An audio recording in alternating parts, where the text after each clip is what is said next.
Olá pessoal, nesta aula nós vamos falar sobre alocação de memória quando nós estamos utilizando vetores. Aqui eu tenho a declaração de uma variável idade, ela é do tipo int, ela é um inteiro, e aqui da variável idades, que é um vetor de inteiros. Essa linha ainda não foi executada, eu vou executá-la para a gente ver o que vai acontecer aqui na memória do computador. Então aqui eu representei a memória, só que de 32 em 32 bits. Né? Obviamente que eu não vou representar 100% aqui de um vetor, não vou fazer nada 100% aqui, é uma representação simplificada, tá?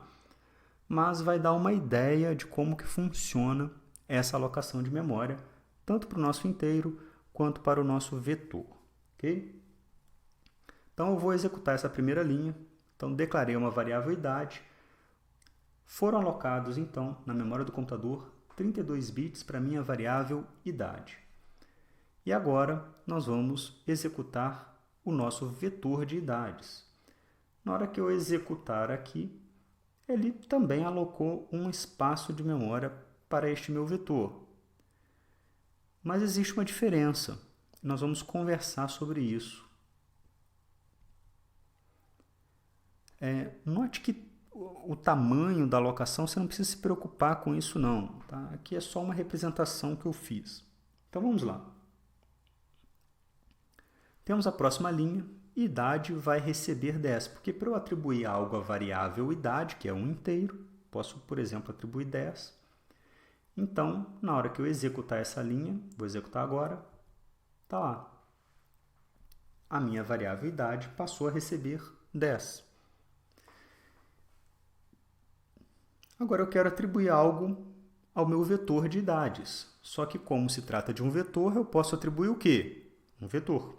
A minha variável é do tipo vetor de inteiros, então eu só posso atribuir a ela um vetor de inteiros. Eu resolvi instanciar um novo vetor de inteiros de tamanho 2. Com isto, eu vou então criar um vetor de tamanho 2 e vamos ver o que vai acontecer com a nossa variável idades assim que eu executar essa linha. Então, eu vou começar executando essa linha. A primeira coisa que ele vai fazer neste trecho aqui é instanciar o meu vetor de inteiros. Então, ele pegou duas posições aqui para armazenar números inteiros. Eu tenho o índice 0 e o índice 1.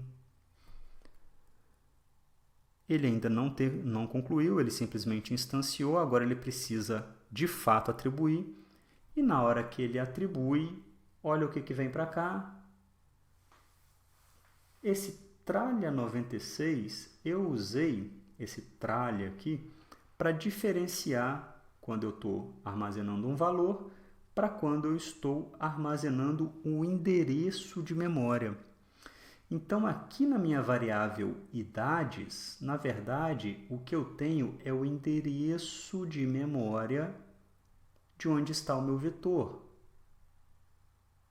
Ok? Obviamente, eu estou fazendo de uma forma simples, bastante simples. Quando você instancia um vetor em C#, ele é uma estrutura um pouco mais complexa do que isso, tem algumas coisas a mais, mas dessa forma aqui fica bem simples de você entender algumas coisas que são importantes para a gente. Tá? Então, por enquanto, entenda o seguinte, a variável idades, ela vai ter o endereço de memória do meu vetor. Mas onde que foi criado esse vetor? Quando eu utilizei esse new, que eu criei o vetor. Então, vou voltar. Na hora de executar isso daqui, o new int 2 cria um vetor de tamanho 2. E depois, na hora que eu falo que idades recebe este vetor que eu criei, a minha variável idades passa a apontar para o endereço de memória onde está o meu vetor. Bom, aí eu posso ter um int outra idade. Então, vou declarar essa variável, está aqui, outra idade, e um vetor chamado outras idades. Também declarei. Apareceu ali embaixo para a gente. Agora, se eu falo que outra idade recebe idade, o que vai acontecer? Outra idade, está aqui embaixo, vai receber o valor da variável idade, que é 10. Então, esse 10 foi copiado para cá. E se eu falo que outras idades recebe idades? Idades é o meu vetor de idade. Então, qual que é o valor que vai ser copiado? Na verdade, é o endereço de memória do meu vetor. Então, se eu executar essa linha, você vai ver que o 96 foi lido daqui e copiado para aqui, que é o endereço de memória do meu vetor. Então, ele copiou o endereço de memória do vetor. E aí eu resolvo mudar o valor da variável idade. Resolvo falar que idade recebe 20.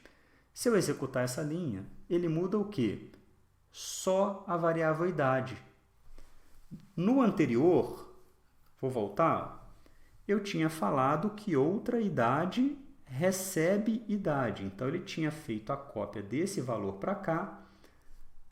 Note que quando eu mudo idade recebe 20, eu estou mudando idade, eu não estou mudando outra idade. Então, ele muda só aqui.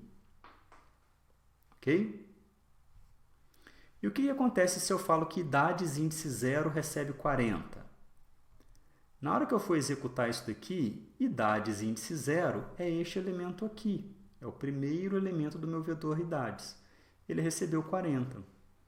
Se eu falo que idades índice 1 recebe 18, vou executar, vem 18 para cá, para o segundo elemento do meu vetor idades. Porque ele chega aqui, idades é um vetor, ele mostra onde está o vetor e esse índice aqui indica qual posição, se é o primeiro, o segundo, o terceiro elemento do vetor que vai ser alterado. Então, fazendo isto, nós temos agora o nosso vetor preenchido. O que acontece se eu imprimir a variável idade? Ele vai ler, olha lá, ele leu 20, que é o valor da variável idade. Se eu imprimir outra idade, ele vai ler o valor de outra idade é 10. Se eu imprimir idades índice 0, idades aponta o quê? Para o meu vetor que está aqui neste endereço. Então, ele vai desviar para cá e vai imprimir o índice 0, que é 40. Ok? E se eu imprimir outras idades índice 0? Se eu imprimir outras idades, qual que é o endereço? É o 96, é o mesmo daqui. Então, se eu imprimir outras idades, ele vai imprimir o mesmo valor 40. Então, tem uma característica diferente de quando eu altero um vetor para quando eu altero uma variável. Simples. Porque o vetor, ele na verdade, ele aponta para um endereço de memória. A variável do meu vetor vai apontar para onde está o vetor. Logo, se eu criar uma outra variável, mas falar que ela aponta para o mesmo vetor, ou seja, se eu não der um new e instanciar um segundo vetor na memória, botar duas variáveis apontando para o mesmo vetor, eu vou ter esse efeito de imprimir. Com nomes de variáveis diferentes, eu estou imprimindo o mesmo vetor. Essa videoaula, ela está curtinha, mas ela é bem importante. Eu sugiro que você assista ela mais de uma vez para poder pegar esses detalhes do que aconteceu. Porque na próxima aula nós vamos discutir isso daqui e vamos ver no que isso implica na passagem de parâmetros, tá? Para subrrotinas. Até lá!